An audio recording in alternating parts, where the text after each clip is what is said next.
पूरे बिहार की जनता जिस तरह से यात्रा से जुड़ रही है, वोटर अधिकार यात्रा से, वो पूरे देश के लिए ऐतिहासिक है। हमारे नेता राहुल गांधी जी, तेजस्वी यादव जी और बाकी गठबंधन के सभी सहयोगी लीडर्स उस यात्रा में पुरजोर तरीके से भाग ले रहे हैं। आज इस पत्रकार वार्ता में आपसे बात करने के लिए और कुछ तथ्यों को साझा करने के लिए मैं इमरान प्रताप गढ़ी आपके बीच में हूं। झूठ दिन में 5 बार कपड़े बदलकर भी घबराया हुआ है। झूठ दिन में 5 बार कपड़े बदलकर भी घबराया हुआ है। और एक हमारा सच है जो सिर्फ एक टी शर्ट में छाया हुआ है। राहुल गांधी जी ने वोट की चोरी का जो मामला पकड़ा है, उसके बाद से पूरे देश में चुनाव आयोग और चुनाव आयोग के सहयोगी यानी कि मौजूदा सरकार दिल्ली हो या पटना की हो, जिस तरह से उनके बीच में बेचैनी है, घबराहट है, आरोप चुनाव आयोग पर लग रहे हैं, जवाब कोई और दे रहा है। और उसके खिलाफ राहुल जी ने जनता की अदालत में और खास तौर से राजनीति की जो धरती है बिहार, उस वहां की जनता की अदालत में आने का जो फैसला किया, उसने पूरे देश में क्रांति ला दी है। पहले दिन से जब से यात्रा प्रारंभ हुई है, आप देख रहे हैं, पत्रकार साथी देख रहे हैं कि यात्रा दिन ब दिन जनता को कनेक्ट करती जा रही है। और अब तो 4-4, 5-5 साल के छोटे छोटे बच्चे भी स्वतः यात्रा में आ रहे हैं और राहुल गांधी जी के नारे के साथ अपना नारा जोड़ रहे हैं।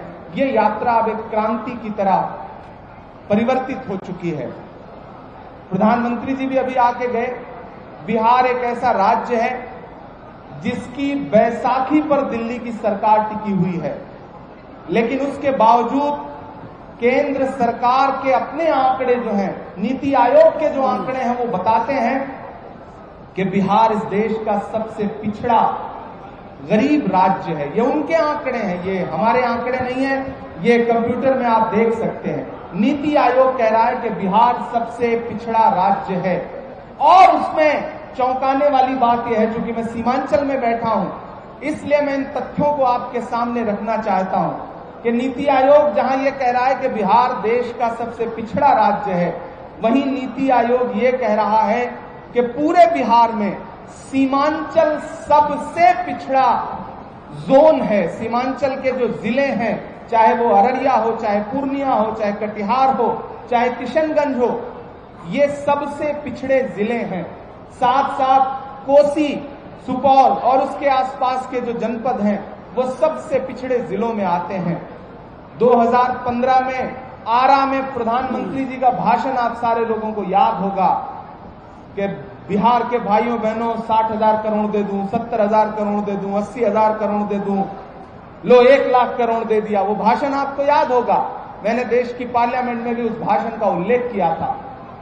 बिहार की बार बार बोली लगाने वाले प्रधानमंत्री जी, चुनावी भाषणों में बिहार को विशेष पैकेज देने वाले प्रधानमंत्री नरेंद्र मोदी जी, मैं इस पत्रकार वार्ता में वोटर अधिकार यात्रा के इस मंच पर बैठ करके उनसे पूछना चाहता हूं कि बिहार को इतना चुनावी भाषण देने वाले प्रधानमंत्री जी, आप ही की सरकार के दौरान और राज्य में आपकी सहयोगी सरकार के होते हुए बिहार लगातार पिछड़ा क्यों है और उसमें सीमांचल विशेष रूप से पिछड़ा क्यों है?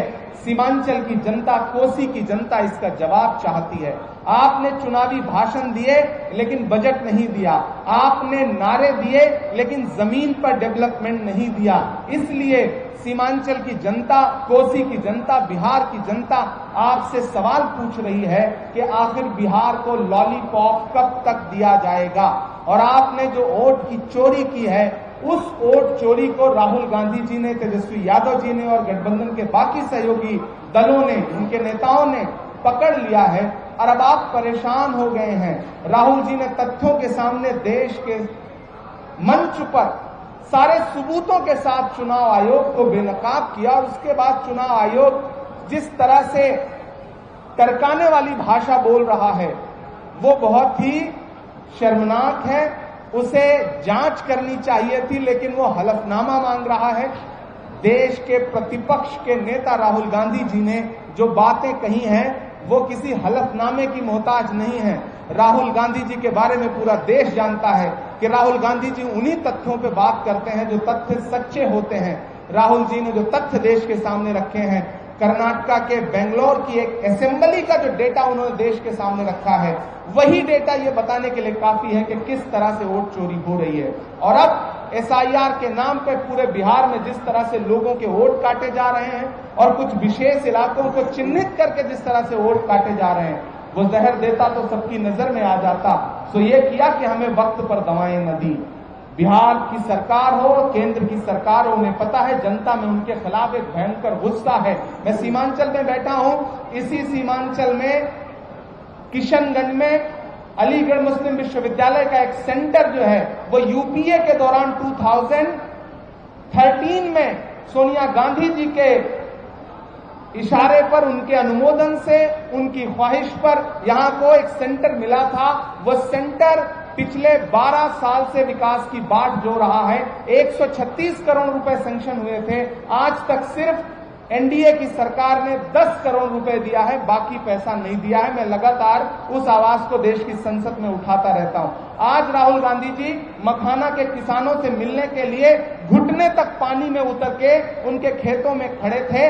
जो काम प्रधानमंत्री को करना था वो देश के नेता प्रतिपक्ष राहुल गांधी जी कर रहे हैं। यहां मखाना किसान बदहाल है, यहां मक्का के किसान बदहाल है, यहां जो हमारे मछली पालन का उद्योग करने वाले साथी हैं वो बदहाल हैं। यहाँ का युवा पलायन कर रहा है, यहाँ के युवाओं के लिए रोजगार नहीं है। ये सीमांचल बड़ी उपजाऊ धरती है। अगर यहाँ पे सरकार ध्यान देती, सिर्फ भाषण न देती, तो शायद परिस्थितियां कुछ और होती, यहाँ के नौजवानों को पलायन न करना पड़ता। लेकिन सीमांचल और कोसी के साथ जो सौतेला व्यवहार केंद्र और राज्य की सरकारें कर रही हैं, आने वाले दिनों में सीमांचल और कोसी और पूरा बिहार बदलाव लाएगा, महागठबंधन की सरकार बनाएगा। उसके बाद सीमांचल और कोसी को और बिहार को जो उसका हक है वो दिलाने का काम किया जाएगा।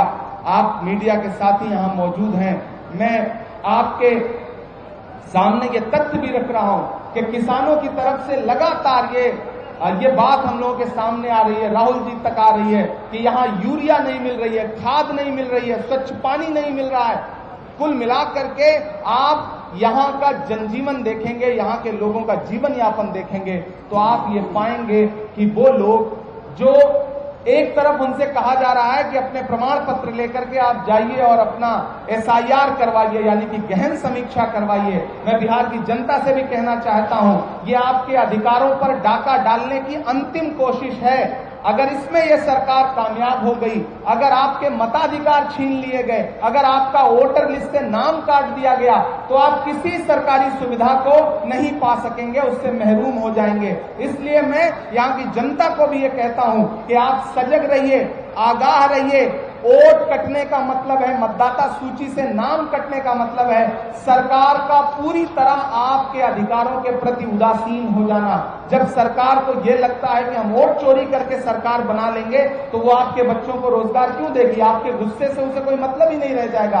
आपको सड़कें नहीं मिलेंगी, आपको राशन नहीं मिलेगा, आपको यूरिया नहीं मिलेगी, आपको साफ पानी नहीं मिलेगा, आपके बच्चों के तन के लिए कपड़े नहीं मिलेंगे, आपको आपके खेतों के लिए कोई भी उर्वरक नहीं मिलेगा। इसलिए मैं सीमांचल, कोसी और बिहार की जनता से भी ये कहता हूं कि ये किसानों के दुश्मन हैं, ये नौजवानों के दुश्मन हैं, ये महिलाओं के दुश्मन हैं, ये अति पिछड़ों के दुश्मन हैं, पिछड़ों के दुश्मन हैं, मुसलमानों के दुश्मन हैं, अल्पसंख्यक समाज के बाकी साथियों के दुश्मन हैं, आदिवासियों के दुश्मन हैं और गरीब अगड़ों के भी दुश्मन हैं। इसलिए मैं आप सबसे अनुरोध करूंगा, बिहार की जनता से, मीडिया के माध्यम से, कि इस सरकार को उखाड़ फेंकिए जो आपके मताधिकार को छीन लेना चाहती है, आपके वोट पर डकैती डालना चाहती है। मैं चाहूंगा कि मीडिया के साथियों के जो सवाल हों वो मैं आमंत्रित करता हूं, एक एक करके। कारी शोएब साहब पहले बोल लेंगे।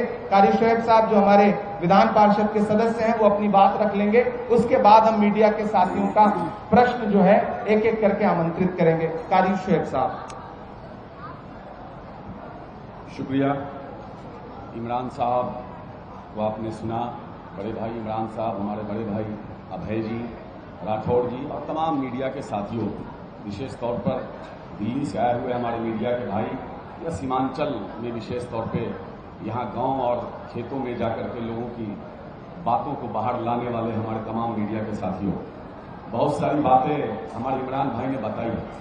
मैं सिर्फ ये कहना चाहता हूं कि आप देख रहे हैं कि किस तरह से ये सैलाब सड़कों पर उमड़ पड़ा है। आपको याद होगा 25 तारीख को इलेक्शन कमीशन ने जब नोटिफिकेशन जारी किया SIR के लिए, 27 तारीख को इस देश का सबसे पहले नेता, बिहार प्रतिपक्ष के नेता आदरणीय तेजस्वी यादव जी ने सबसे पहले 27 तारीख को प्रेस कॉन्फ्रेंस करके बिंदुवार सारी चीजों को रखा और पूरे बिहार में एक अलग जगाया। और महागठबंधन के तमाम लोग इलेक्शन कमीशन से भी मिलने का काम किए, यहां भी, दिल्ली में भी। मैं धन्यवाद देना चाहता हूं आदरणीय राहुल गांधी जी को, जिन्होंने इस मुद्दे को लेते हुए पूरे बिहार में अलग जगह, पूरे बिहार ही नहीं पूरे देश में अलग जगाने का काम किया है। पूरे देश के लोगों को यह समझ में बात आ गई है कि भाई ये चोरी की हुई सरकार है, चोरी से बनी हुई सरकार है।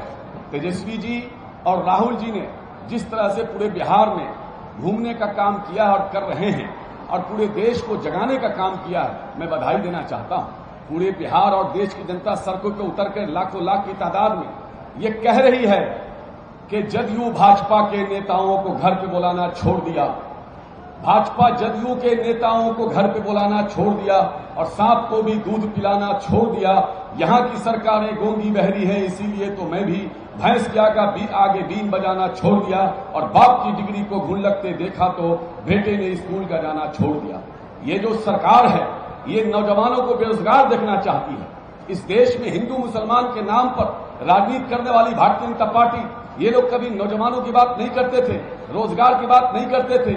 मैं धन्यवाद देना चाहता हूं आदरणीय तेजस्वी यादव जी को। 2020 में जब इन्होंने वादा किया कि 10 लाख लोगों को हम पहले कैबिनेट में नौकरी देने का काम करेंगे, खैर सरकार इनकी बन गई। यही मुख्यमंत्री कहते थे कि अरे बाप के घर से पैसा लाएगा, कहां से लाएगा। लेकिन जब सरकार हमारी आई और हमारे नेता डिप्टी सीएम बने, सीएम भी नहीं बने, तो 17 महीने के अंदर 5.5 लोगों को सरकारी नौकरी देने का काम किया। 5.5 लाख लोगों को नौकरी देने का काम किया। सिर्फ दिया ही नहीं, उसी मुख्यमंत्री से जो कहते थे कि कहां से लाएगा, उस गांधी मैदान में जहां रैलियों के लिए जाना जाता था, जहां गांधी मैदान मेलों के लिए जाना जाता था, वहां उन्होंने रोजगार मेला लगाने का काम किया। उसी मुख्यमंत्री से नियुक्ति पत्र बंटवाने का काम किया। उसी विधान परिषद में जहां बैठता हूं, सुशील मोदी जी स्वर्गीय हो गए हैं, उन्होंने कहा था कि भगवान भी आ जाएंगे तो नियोजित शिक्षकों को परमानेंट नहीं किया जा सकता है। लेकिन तेजस्वी जी ने 17 महीने के अंदर 4.5 लाख नियोजित शिक्षकों को परमानेंट करने का काम किया। और आज घबरा करके हमारे नेता तेजस्वी जी पर ये कायर लोग केस करवा रहे हैं। जब तेजस्वी जी ने एक छोटा सा ट्वीट किया, उस ट्वीट पे इनको इतनी परेशानी हो गई, इतना दर्द हो गया कि आप केस करवा रहे हो अपने चमगादड़ों से। प्रधानमंत्री की हैसियत नहीं है कि तेजस्वी जी से डायरेक्ट आकर के लड़े, राहुल गांधी जी से डायरेक्ट आकर के लड़े। ये डरपोक है, ये भाजपाई कायर है, इसलिए अपने चमगादड़ों से देश के अलग अलग कहां से आप केस करवा रहे हो। हिम्मत है तो आओ, अगर मां का दूध पिया है, मां के लाल में अगर हिम्मत है तो आओ बिहार। भाजपा के जितने भी एमएलए हो, जितने भी एमपी हो, जितने भी राज्य में मंत्री हो या केंद्र में मंत्री है, हिम्मत है तो आओ बिहार, यहां आकर के केस करो हमारे नेता पर। किस बात का जुमला सबसे पहले अफवाह फैलाने का। मैं बताना चाहता हूं कि एक नेशनल मीडिया ने ट्वीट किया है कि तेजस्वी यादव के खिलाफ भारतीय न्याय संहिता BNS की धारा 353B अफवाह फैलाना और 197 1A तस्वीर के माध्यम से आरोप लगाना के तहत मामला दर्ज किया गया है। खबर का सारे AI ने दिया, न्यूज टीम ने रिव्यू किया। तेजस्वी यादव के खिलाफ प्रधानमंत्री मोदी कथित आपत्तिजनक टिप्पणी के कारण FIR दर्ज की गई है। एक नेशनल चैनल ने ट्वीट किया। मैं बताना चाहता हूं अगर अफवाह फैलाने की बात है तो सबसे पहले मुकदमा होना चाहिए इस देश के प्रधानमंत्री पर, जिन्होंने 2014 में अफवाह फैलाया 2 करोड़ लोगों को रोजगार देंगे सालाना। इस देश में अफवाह फैलाया कि सबके खाते में 15-15 लाख रुपया आएगा।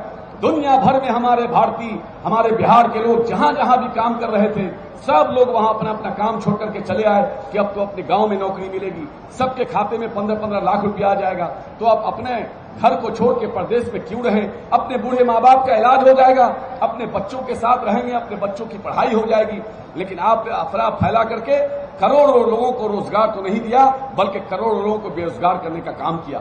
इसलिए इस देश में अफवाह फैलाने का मुकदमा सबसे पहले किसी पर होना चाहिए तो इस देश के प्रधानमंत्री पर होना चाहिए।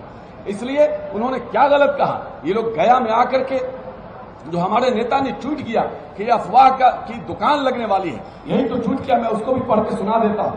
कौन सा गलत किया उन्होंने? जिस तरह से फर्जी मुकदमे से डराने की कोशिश हो रही है, ये जानते हैं कि भाजपा के विषैले दांत को तोड़ने का मादा किसी में है, वो लालू यादव, तेजस्वी यादव जी में है। इसलिए डराना चाहते हैं। राहुल गांधी को डरा दोगे? अरे याद रखो, राहुल गांधी उसके परिवार ने इस देश के लिए शहादत दी है। दो पीढ़ी ने, एक नहीं दो पीढ़ी ने इस देश के लिए कुर्बानियां दी हैं। इसलिए आप लोग तो अंग्रेजों के दलाल थे, आप क्या जानो कुर्बानी किसे कहते हैं। आप डरा नहीं सकते राहुल गांधी और तेजस्वी यादव जी को कभी भी। उन्होंने ट्वीट किया, वो भी मैं पढ़ के सुना देता हूं।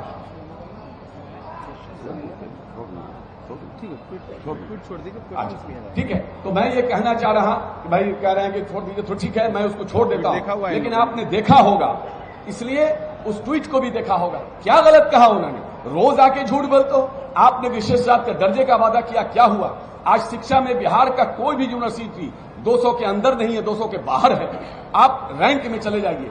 आप लगातार झूठ बोलते हो। जितनी बार आते हो, आप चीनी मिल का वादा किए कि अगली बार आएंगे तो चाय उससे पिएंगे, 1.25 लाख करोड़ का पैकेज देंगे। कहां गया? झूठ और अफवाह फैलाने वाली पार्टी अगर दूसरों पर झूठा आरोप लगा के उसका मुकदमा करती है तो तेजस्वी यादव का एक एक सिपाही तैयार है। आओ बिहार, मैं चेतावनी देता हूं, मैं चुनौती देता हूं। देश के जितने भी भाजपाई, कायर भाजपाई है, मैं सबको चुनौती देना चाहता हूं। हिम्मत है तो आओ, बिहार के हर थाने में केस करो, हर चौराहे पर केस करो और आकर के मुकाबला करो। कायर की तरह छुप के बाहर से तुम केस नहीं करो। इन्हीं बातों के साथ मैं अभय जी को देना चाहता हूं। कुछ सवाल होगा तो आप लोग लेंगे, समय की कमी की वजह से। राजेश जी वाला माइक। बहुत बहुत धन्यवाद, बहुत बहुत शुक्रिया। और मैं एक लाइन और, मैं नीतीश कुमार जी के बारे में एक लाइन कहना चाहता हूं। नीतीश कुमार जी, आपको क्या हो गया है? आप कहते हैं लोहिया और जेपी के आप चेले हैं। नहीं, आप तो बिहार में आरएसएस के ब्रांड एम्बेसडर के तौर पर काम कर रहे हैं। इस बिहार में प्रवीण तोगाड़िया की हिम्मत नहीं थी, जब लालू जी बिहार में मुख्यमंत्री थे, उनको एयरपोर्ट से वापस जाना पड़ा था। राबड़ी जी मुख्यमंत्री थी तो हिम्मत नहीं थी किसी आरएसएस को बिहार में कहीं एक शाखा लगा दे, एक कैंप लगा दे। लेकिन नीतीश कुमार जी ने बिहार में आरएसएस के ब्रांड एम्बेसडर के तौर पर काम करके बिहार के गली गली में बजरंग दल आरएसएस के लोगों को जगह देने का काम किया, उनको कैंप देने का काम किया और बिहार में नफरत और देश में नफरत फैलाने में सहयोग करने का काम किया है। बहुत बहुत धन्यवाद। बिहार इनको कभी माफ नहीं करेगी। आप लोगों के कोई सवाल हो? माइक लेंगे? आपको जिसके लिए क्वेश्चन आएगा वो बोलो जी।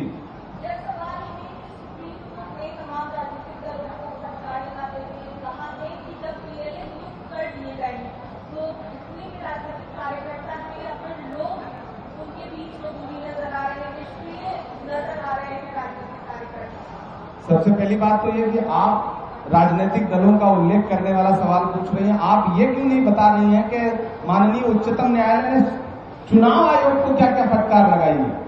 आप उसका उल्लेख कर रही हैं। चुनाव आयोग को लगभग डांटते हुए माननीय उच्चतम न्यायालय ने कहा कि आपने जितने नाम काटे हैं 65 लाख के आसपास, सारे के सारे नाम आपको डिस्प्ले करने पड़ेंगे। ये मैं साहित्यिक व्यक्ति हूं, वो भाषा इस्तेमाल नहीं करना चाहता, लेकिन सच बात यह है कि यह तमाचा था, न्याय का तमाचा था जो बिहार की जनता के साथ करना चाहता था चुनाव आयोग। उसके बाद लोगों को संबल मिला है। माननीय उच्चतम न्यायालय ने फैसला दे दिया कि आपको आधार मान्य करना पड़ेगा। और कल एक बहुत चौंकाने वाला तथ्य किसी ने सोशल मीडिया पे शेयर किया, जिसका मैं यहां में उल्लेख करना चाहूंगा कि मुख्य चुनाव आयुक्त महोदय अपनी प्रेस कॉन्फ्रेंस में कहते हैं कि देश में बहुत सारे लोग हैं और खास तौर से बिहार में जिनके घर पर उनका एड्रेस जो है वो 0 लिखा हुआ है। इस देश में 1 अरब से ज्यादा लोग हैं जिनका आधार कार्ड बना हुआ है और उनमें किसी के भी घर के सामने उनके एड्रेस में उनका पता 0 नहीं लिखा हुआ है। तो माननीय उच्चतम न्यायालय ने जो डायरेक्शंस दिए हैं, जो बातें कही हैं, जो ऑर्डर पास किया है, मुझे लगता है आप उसको फिर से एक बार पढ़ना चाहिए। उन्होंने फटकार राजनीतिक दलों को नहीं लगाया है, उन्होंने फटकार चुनाव आयोग के उस मंसूबे को लगाया है जिसके तहत सबसे पहले बिहार में यहां की जनता से वोटिंग का अधिकार छीनना चाहते थे चुनाव आयोग और सरकार दोनों मिल करके। अगर वोटिंग अधिकार छिन गया तो बिहार की जनता को समझना पड़ेगा, अगर आपका मतदाता पहचान पत्र गया तो आपके हाथ से राशन गया, आपकी नौकरी गई, आपको अदृश्य मान लेगी सरकार, आपके वजूद को नकार देगी सरकार। इसलिए ये आपके वजूद को बचाने की लड़ाई है। जी, अगला प्रश्न। इमरान जी, चुनाव आयोग ने प्रेस कॉन्फ्रेंस किया और राहुल गांधी को 7 दिनों के अंदर माफी मांगने को कहा है और सर्टिफिकेट भी मांग रहे हैं स्पेशल इंटेंसिव रिवीजन होने का। कितने दिन गुजर गए उस प्रेस कॉन्फ्रेंस के? कितने दिन? 4 दिन। बिहार की जनता सड़कों पे निकल के आके कह रही है कि आइए माफी आप दीजिए। बिहार की जनता ही राहुल गांधी पर जो धमकी दी गई है चुनाव आयोग के जरिए, उसका जवाब बिहार की जनता दे रही है। नेता प्रतिपक्ष को उसका जवाब देने की आवश्यकता नहीं है। माननीय चुनाव आयुक्त महोदय को मैं बड़े प्रेम भरे शब्दों में कहना चाहता हूं कि राहुल गांधी किसी की धमकी से डरने वाली शख्सियत का नाम नहीं है। आप एक स्वतंत्र संस्था हैं, आप धमकी की भाषा मत बोलिए, आप हलफनामा और शपथ की बात मत बोलिए। ये तो वही बच्चों वाली बात हो गई कि विद्या कसम खा करके बताइए कि बात सही है या नहीं है। मैं माननीय मुख्य चुनाव आयुक्त महोदय से पूछना चाहता हूं कि आप शपथ लेकर के बताइए, आप हलफनामा देके बताइए कि आप वोट चोरी में शामिल हैं या नहीं। चुनाव आयोग वोट चोरी में शामिल है या नहीं? अगर नहीं शामिल है तो फिर लाखों लोगों के जो वोट काटे गए हैं वो किसकी शह पर काटे गए हैं, ये चुनाव आयोग बताए। जी, अगला सवाल। क्या लगता है जो आप आरोप लगाते हैं इंडिया टाइम्स के लोग कि बीजेपी चुनाव आयोग मिलकर SIR करवा देंगे, क्या यह सच है? मुझे लगता है कि मीडिया के साथियों को खोजी पत्रकारिता का जो भाव है उसे जगाना चाहिए। आप खुद पाएंगे कि बिना सरकार की मिली भगत के इतने बड़े पैमाने पे चुनाव आयोग मतदाताओं के नाम कैसे काट सकता है। जो लोग जमीन पे मौजूद हैं, जो लोग अपने घरों में बैठे हैं और जो लोग कहीं हैं ही नहीं, उनके नाम जोड़ दिए गए हैं। 80 फीट के मकान में 80 लोग कैसे रह सकते हैं, ये सवाल आपको चुनाव आयोग से पूछना चाहिए। और उस दिन मुझे लग रहा है प्रेस कॉन्फ्रेंस में कई स्वतंत्र पत्रकारों ने ये सवाल पूछे थे, आज भी वो सारे सवाल अनुत्तरित हैं।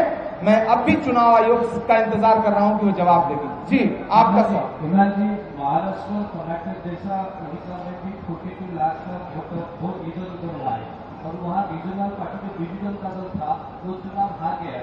तो अभी जो वाइस प्रेसिडेंट का इलेक्शन हो रहा है, तो आप क्या कहेंगे, जो जितने सारे रीजनल पार्टी है और जो वोट चोरी के कारण से जो चुनाव हार गए, उसको आप क्या सुझाव देना चाहते हैं? सबसे पहली बात तो आपका धन्यवाद कि आप भी ये स्वीकार कर रहे हैं कि कई राज्यों में वोट चोरी की वजह से क्षेत्रीय दल हारे या फिर कांग्रेस पार्टी हारी। इसके लिए आपका आभार कि मीडिया के साथी ये बात स्वीकार कर रहे हैं। सच्चाई ये है कि कई तरह से कई छल प्रपंच करके कई राज्यों की सरकारें चोरी की गई। महाराष्ट्र की सरकार लोकसभा चुनाव और विधानसभा चुनाव के बीच में जो मतदाताओं का अंतर है वो अपने आप में चौंकाने वाला है, डराने वाला है कि कितने बड़े पैमाने पे नए मतदाता जोड़े गए। कहीं नए मतदाता जोड़े गए, कहीं पुराने जो चंक वोटर थे उनके नाम काटे गए। कुल मिलाकर के ये बहुत बड़ा षड्यंत्र है।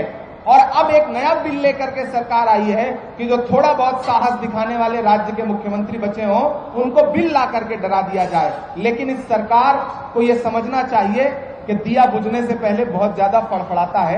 आपका डर, आपका औरा, नरेंद्र मोदी जी का बिहारी भाषा में कहूं तो भौकाल, सब कुछ राहुल गांधी जी ने इस यात्रा में एक झटके में समाप्त कर दिया है। आज बिहार के किसी कोने में चले जाइए, आप नाम ले लीजिए, सामने से 5 साल का बच्चा वोट चोर, वोट चोर, वोट चोर का नारा लगाता हुआ मिल जाएगा। इमरान भाई, आप जिस मकान संख्या 0 की बात कर रहे हैं, चुनाव आयुक्त राजेश कुमार कहते हैं, ज्ञानेश कुमार कहते हैं कि जिनके पास घर नहीं होता, जिनके सर पे छत नहीं होता, उनका मकान संख्या 0 होता है। राहुल गांधी, तेजस्वी यादव देश को गुमराह करते हैं। चुनाव आयुक्त महोदय से पहला सवाल यह पूछिए कि 80 फीट के मकान में 80 मतदाता कैसे हो सकते हैं? कैसे हो सकते हैं? 8 फीट के मकान में 8 फीट के मकान में 80 मतदाता कैसे हो सकते हैं? एक ही मकान नंबर पर 200, 250, 300 मतदाता कैसे रजिस्टर्ड हो सकते हैं? माननीय चुनाव आयुक्त महोदय को मीडिया के माध्यम से मैं कहता हूं कि राजनीतिक भाषा बोलना बंद करिए। हम मुख्य चुनाव आयुक्त महोदय का वर्जन जानना चाहते हैं, भाजपा के प्रवक्ता का नहीं। सर, क्या लगता है मोदी सरकार अल्पसंख्यकों को टारगेट करती है, कभी एसआईआर, कभी एनआरसी, कभी भाजपा की पूरी राजनीति नफरत की बुनियाद पर टिकी हुई है और नफरत खत्म होगी। मुझसे कभी मीडिया के एक साथी ने पूछा था कि राहुल गांधी 4000 किलोमीटर की भारत जोड़ो यात्रा लेके निकले हैं, वो भी पैदल। तो मैंने कहा हां निकले हैं, लंबा टास्क है, लंबी चुनौती है, क्योंकि राहुल गांधी जी जानते हैं जब तक इस देश में नफरत खत्म नहीं होगी तब तक भाजपा खत्म नहीं होगी। तो राहुल जी ने जो मोहब्बत की दुकान खोलने का बीड़ा उठाया है वो इसीलिए उठाया है कि भाजपा की पूरी दुकान नफरत की है। अगर उस नफरत की दुकान का शटर बंद हो जाए और मोहब्बत की दुकान का शटर खुल जाए तो नरेंद्र मोदी जी पुनः वापस गुजरात लौट जाएंगे। मोहित जी उधर पीछे एक सवाल पूछ रहे हैं। जी मोहित जी, माइक वहां तक दिया जाए, पीछे माइक भिजवा दीजिए। इमरान जी आदाब। आदाब। मेरा सवाल ये है कि आप लोग लगातार एसआईआर के खिलाफ बिहार पर जो है वोट यात्रा कर रहे हैं, राहुल गांधी खुद गाड़ी से चल रहे हैं। मैंने खुद एक स्टोरी की थी गया में भी एक गांव में 65 मतदाताओं का नाम काटा गया। तो मेरा सवाल आपसे ये है कि जो 65,64,000 मतदाताओं के तो नाम काट दिए गए, आपके पास क्या ऐसा सिस्टम है कि जो लोग जिनका नाम काटा गया है उनको कैसे आप जुड़वाएंगे? आप उसको लेकर क्या रणनीति आपकी है, क्या प्रतिक्रिया आप लोग अपना? बहुत महत्वपूर्ण सवाल है।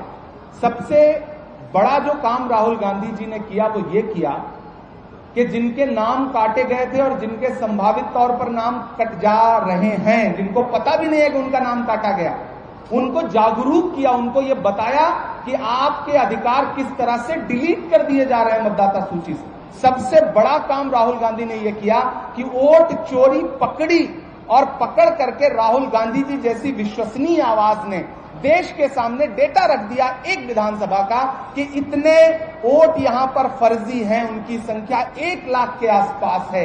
ये सबसे बड़ा कंट्रीब्यूशन है देश को बचाने का, लोकतंत्र को बचाने का, संविधान को बचाने का। जनता को यह समझना पड़ेगा कि अगर आपका वोट डिलीट हुआ, वोटर आईडी गई, तो आपसे क्या क्या छीन लिया जाएगा आपको पता भी नहीं। आपकी व्यक्तिगत जिंदगी से, आपके परिवार से ये सरकार क्या क्या छीन लेगी आप सोच भी नहीं सकते हैं। तो पहला काम ये। दूसरा, आप कह रहे हैं कि हम उन वोटों को जुड़वाने के लिए क्या कर रहे हैं। हमारे सहयोगी दल हो, राजद हो, कांग्रेस पार्टी हो, लेफ्ट हो, बाकी जो सहयोगी दल हैं, और खास तौर से मैं, चूंकि मैं बिहार की स्क्रीनिंग कमेटी का सदस्य भी हूं, हम स्क्रीनिंग में बाकायदा जो भी हमारे आवेदक हैं उनको ये बाकायदा इंस्ट्रक्शन भी दे रहे हैं कि अपनी मतदाता सूची चेक करिए, कितने फर्जी वोट जोड़े गए हैं और कितने सही वोट काटे गए हैं, उनका डेटा कलेक्ट करिए, जनता के बीच में जाइए। एक भी मतदाता का असली वोट न हम कटने देंगे और एक भी फर्जी वोट जो भाजपा के इशारे पर चुनाव आयोग जोड़ने की कोशिश कर रहा है न हम उसको जुड़ने देंगे। उसके लिए बाकायदा हम रोड मैप तैयार कर रहे हैं। राहुल गांधी जी पूरे बिहार में, बिहार के जरिए पूरे देश में अलग जगा रहे हैं, लोगों को जागरूक कर रहे हैं और लोग कनेक्ट हो रहे हैं। लोग बाकायदा खुद अपना पैसा खर्च करके अपने साधन से राहुल गांधी जी, तेजस्वी यादव जी की इस वोटर अधिकार यात्रा में व्यापक पैमाने पर आ रहे हैं, जुड़ रहे हैं। मुझे लगता है ये लड़ाई बहुत बड़ी है और इस बड़ी लड़ाई में मीडिया को भी हमारा साथ देना चाहिए। अंतिम सवाल हो गया? आई थिंक हो जी। अच्छा, आखिरी सवाल। बिहार के अंदर एसआईआर की टाइमिंग को लेकर के सवाल हो रहे थे। एसआईआर प्रकाशित किया गया, लेकिन अब वोटर अधिकार यात्रा बिहार के अंदर निकाली जा रही है। आगे आप लोगों की रणनीति क्या होगी? देखिए, टाइमिंग को शुरू में तो चुनाव आयोग नकारता रहा कि ऐसा कुछ है ही नहीं। फिर जब चोरी पकड़ के तथ्यों के साथ देश के सामने रख दी गई तो फिर एक बिहार में बड़ा प्रचलित शब्द है थेथरई पर उतर जाना। फिर थेथरई पर उतर गए। उसके बाद राहुल गांधी जी ने कहा ठीक है, आप संसद में चर्चा नहीं कराओगे, पूरा सत्र हम देश की संसद में, राज्यसभा में, लोकसभा में खड़े होकर के सरकार से गुहार करते रहे, नारे लगाते रहे कि एसआईआर देश का बहुत बड़ा मुद्दा है, इस पे देश की संसद में चर्चा करवाइए।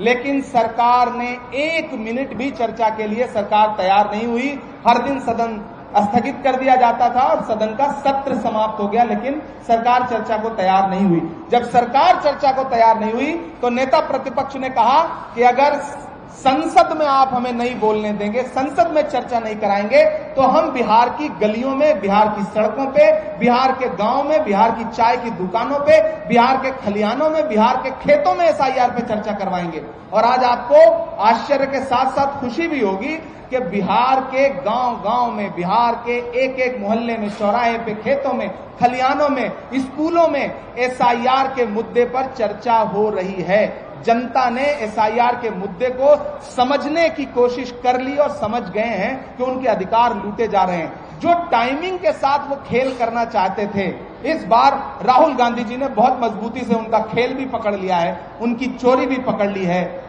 यारों के भी दांत बहुत जहरीले हैं, हमको भी सांपों का मंत्र आता है। इस बार बिहार है, ये बिहार है बाबू, यहां कोई भी चालाकी नहीं चलेगी, नहीं चलेगी। बिहार की जनता एसआईआर के मुद्दे पे सरकार की गर्दन पकड़ चुकी है। चुनाव आयोग बैकफुट पर है और आने वाले दिनों में देखिएगा कि धमकी देने वाले लोग धमकी की भाषा छोड़ करके चरौरी मिन्नत की भाषा में आएंगे। जी इमरान जी बहुत अच्छा शेरो शायरी करते हैं, हम आपसे नहीं, हम शेरो शायरी के साथ साथ बातें भी करते हैं। जी मुझे ये जानना है, कल भाजपा के राष्ट्रीय प्रवक्ता शहीद खानावाद हुसैन आए हुए थे और उन्होंने ये बात सामने रखी मीडिया के सामने, जैसे आप रख रहे हैं। उन्होंने कहा कि लैंड फोर जॉब मामले में मतलब चोरी शब्द जो है राहुल जी और तेजस्वी को बहुत पसंद है, ठीक है, चोरी शब्द। तो इस पर उन्होंने जिक्र किया कि लैंड फोर जॉब मामला हो या फिर नेशनल हेराल्ड मामला हो, इन सब में जमानत पर ये लोग चल रहे हैं और जहां इनकी जीत हुई है, तेलंगाना हो जाए, हिमाचल हो जाए, वहां तो एसआईआर का मुद्दा या फिर वहां वोट चोरी नहीं हुई है, इस बात का जिक्र वो नहीं कर रहे हैं। तो ऐसा क्या मुझे लग रहा है वहां पर इलेक्शन कमीशन बहुत अच्छा है, वहां पर वोट चोरी नहीं हुई है, लेकिन और जगह जो है वोट चोरी का मामला, इस बात की जिक्र उन्होंने किया है। मुझे लग रहा है आप सिर्फ शहनवाज हुसैन साहब को सुनते हैं, विपक्ष के नेताओं को नहीं सुनते हैं। तो थोड़ी पत्रकारिता भी करिए ब्रदर। मैं जवाब दे रहा हूं। अब आपने सवाल पूछ लिया, आप तर्क करिए, मैं जवाब दे रहा हूं। शहनवाज हुसैन ने ये बात आकर के आपके सामने कही,